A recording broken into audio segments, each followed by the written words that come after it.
See, the problems of women, if you ask me a straight question like that, it's very difficult to answer. Well, yeah, it is a straight question and 7-8 bullet points. These are the problems. I know it sounds a little curt. The declining sex ratio. The declining sex ratio. As you know, today, even in a city like Bombay, the sex ratio is about 833. It has declined from the last census when it was about 1 minute. And you will see in Bombay, while the literacy rate has grown, there is an adverse sex ratio, literacy rate as well.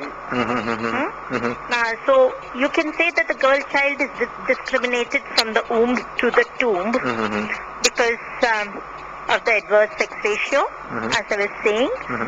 And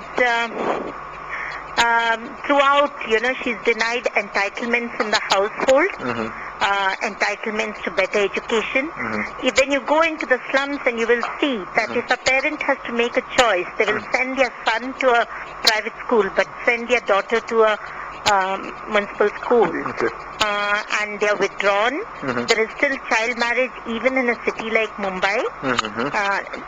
Despite what we think about it having been put aside, there is child marriage. Then there is domestic violence. And this domestic violence is not restricted to the marital home. It's also in the parental home.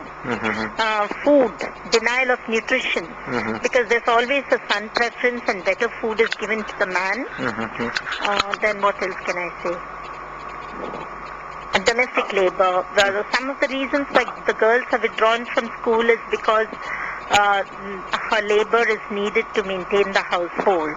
Then what about dowry and that is also a problem which is definitely spreading across class and caste. 1962 law prohibits dowry, isn't it? But does the law work? If dowry is very much prevalent, it comes out in the forms of ostentatious weddings. For instance, even if and you just have to look into the the list of matrimonial ads, where they may not ask for dowry directly, but when they say decent marriage, it automatically means they have high expectations. When they say high status family, decent marriage, it means their standards are very high and they expect people to spend a lot of money for the wedding. So that too is definitely there. Then, of course, there are other kinds of violences apart from family violence. There is the honor killing, in which again the family is involved. There is, of course, issues of rape, and the frequency of rape in a city like Mumbai need not be reiterated. It's well known. How much is it? I can't give you the figures, but you can always check up the tables. I can't offhand give you the figures. And what about domestic violence? These are also extremely high. See now, these are very specific questions.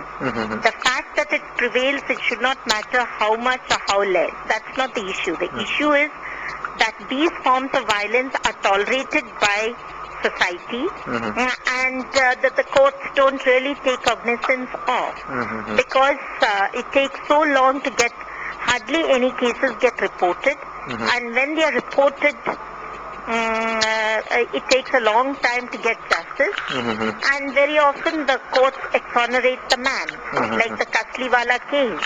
On a technical ground, the man gets away with it. And now I'm 100% sure a person like Shaini Ahuja will also escape the law on a technical point. The Sessions Court might give one verdict, but when it goes to the